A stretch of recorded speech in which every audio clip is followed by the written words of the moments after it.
పల్లెంది పడిమెట్ల పైకెక్కి గుడికేగు భక్తులకు ఎదురొచ్చే బంగారు స్వామి ఇరుముడులు స్పృశించి శుభమనుచు దీవించి జన బృందముల చేరే జగమేలు స్వామి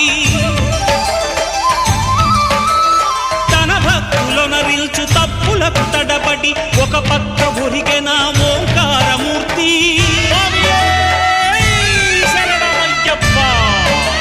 స్వాములందరూ తనకు సాయము కాగా ధీమంతుడై లేచే ఆ కన్య స్వామి